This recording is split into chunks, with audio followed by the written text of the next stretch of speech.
Hi everyone, welcome to my channel. ఈరోజు నేను దొండకాయ కర్రీ చేయబోతున్నాను. సో చిన్న చిన్న పీసుల్లాగా కట్ చేసుకోవాలన్నమాట. సో ప్రాసెస్ ఏంటో చూసేద్దాం. ఇక ఫస్ట్ స్టవ్ అయితే ఆన్ చేసుకుందాం. వేడైపోయింది. ఇప్పుడు ఆయిల్ వేసుకుందాం.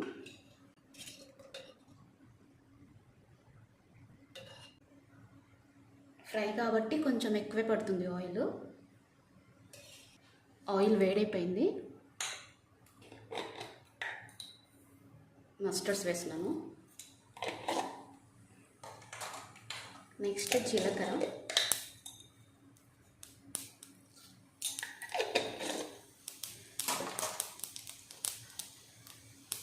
ఇప్పుడు కరివేపాకు, పచ్చిమిర్చి, వెల్లుల్లి వేసుకున్నాను.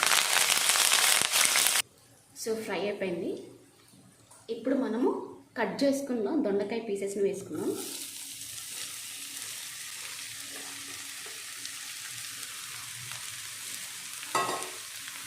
సో మిక్స్ చేసుకున్నాం.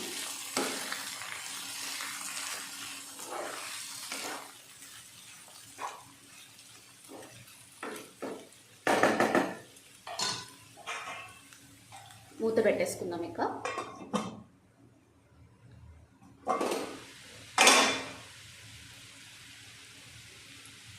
ఇప్పుడు కొంచెం సాల్ట్,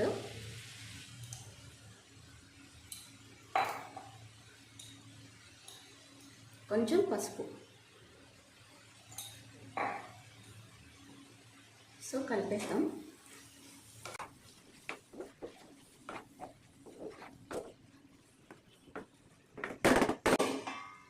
సో మూత పెట్టేసుకుందాం. కలిపేసుకున్నాం కదా.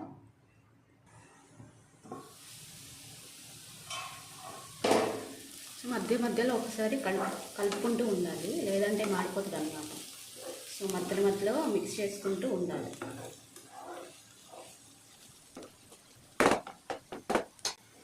సో మూత పెట్టేసుకుందాం. ఇంకా ఫ్రై అవ్వాలి. చూద్దాం ఒకసారి. సో ఫ్రై అయిపోయింది. ఇప్పుడు కారం వేసుకుందాం. పచ్చిమిర్చి వేసాం కాబట్టి కారం కొంచెమే పడుతుంది.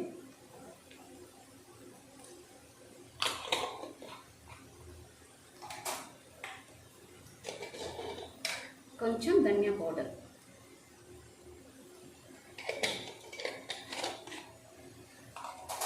సో కలుపుకుందాం.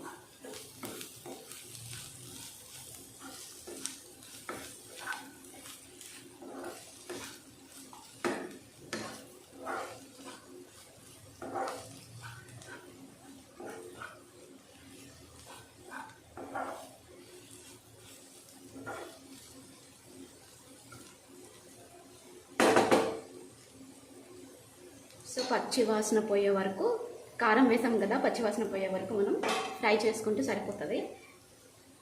సో మూత పెట్టేసుకుందాం. ఒక 5 minutesలో అయిపోతుంది. సో ఉడికిపోయింది. ఇక స్టవ్ ఆఫ్ చేసుకోవడమే. సింపుల్ అండ్ ఈజీ రెసిపీ అనమాట. చిన్నగా కట్ చేసుకున్నాం అనుకోండి, కొంచెం ఫాస్ట్గా ఫ్రై అయిపోతుంది పీసెస్. చూసారా, ఫ్రై అయిపోయింది. సో దీని కాంబినేషన్ పచ్చి పులుసుతో తింటే చాలా బాగుంటుంది. సో మీరు కూడా ట్రై చేయండి. సో ఇక స్టవ్ ఆఫ్ చేసుకుందాం.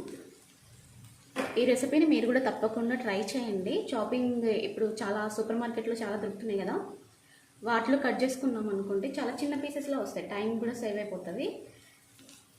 సో ఫాస్ట్గా కూడా ఫ్రై అయిపోతుంది అన్నమాట. సో ఈ వీడియో కనుక మీకు నచ్చినట్లయితే లైక్ చేయండి, షేర్ చేయండి, కామెంట్ కూడా చేయండి. అలాగే సబ్స్క్రైబ్ కూడా చేసుకోండి. పక్కనే ఉన్న బెల్ని టింగ్ టింగ్ అని కొట్టండి. Thank you for watching.